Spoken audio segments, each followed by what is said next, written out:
пожалуйста, чем отличается депиляция машинкой от ваксинга? Депиляция машинкой это просто как бритва работает. Снимает волосы с поверхности вашего тела. А эпиляция ваксовая, восковая или сахарная, она работает глубоко. Она разрушает корень волос. И тогда у нас получается, там, через какое-то определенное время волосы становятся тонкие, перестают расти в большом количестве.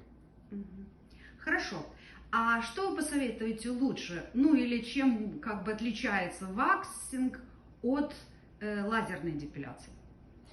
Ну, это мы уже в какие-то технологии ударяемся. Ваксинг это старинный метод удаления волос, а лазерная депиляция это новинка, она где-то существует, наверное, лет 30 на маркете или 40, больше она не существует.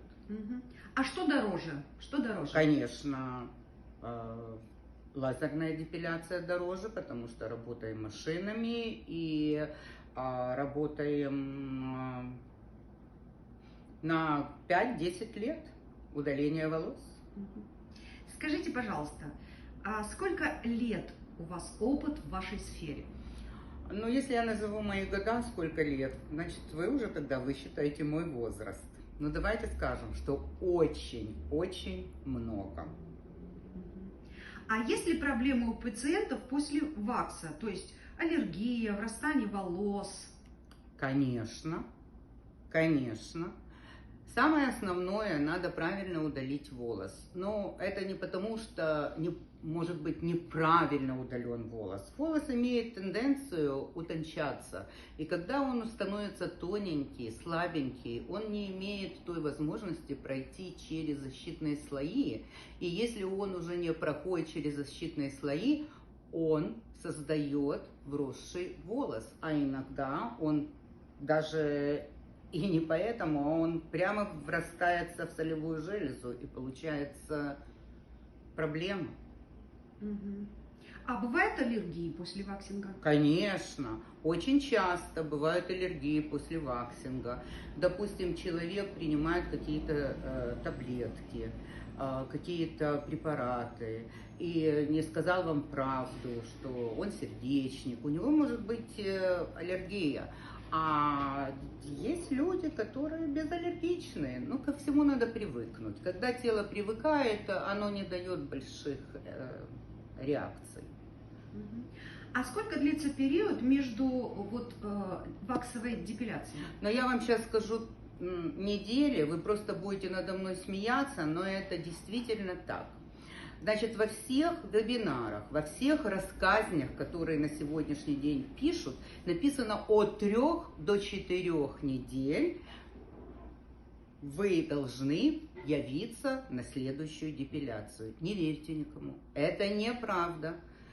У меня девочки знают, что ко мне надо приходить 5-6 недель, а иногда и 8. Это 2 месяца. И действительно волос перестает расти. Есть ли противопоказания для каких-то людей, кому вы не посоветуете ваксинг? Да, есть.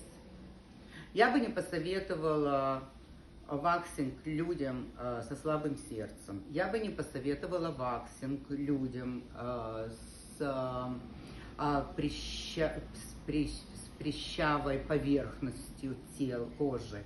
Не посоветовала бы гнойниковые какие-то порезы.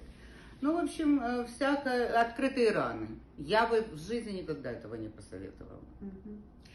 А скажите, пожалуйста, можно ли освоить эту профессию с нуля? Конечно, это очень... Ну, самое главное, любую профессию можно освоить с нуля. Я начала, допустим, петь. Я тоже осваиваю это с нуля. Ну, так как я прошла всего лишь 4 урока, я не певица, но во всяком случае что-то моя учительница сделала для меня. Дома в ванной я могу попеть. А так же самое и с восковой депиляцией. Вы можете эту профессию освоить и за час, и за два, и можете ее не освоить даже за год. Самое главное, чтобы вы не сделали для себя выводов. Надо быстро заработать деньги. Это неправда. Надо быстро заработать имя, а деньги придут. Мгм. Вот, кстати, мы подошли к следующему вопросу. Я хочу задать вопрос. Как вы считаете, какая самая лучшая оценка мастера? Это ваши клиенты. Это самая лучшая оценка мастера и ваши ученики. Если ваши ученики переплюнули вас, значит вы самый-самый-самый золотой мастер. Спасибо вам огромное.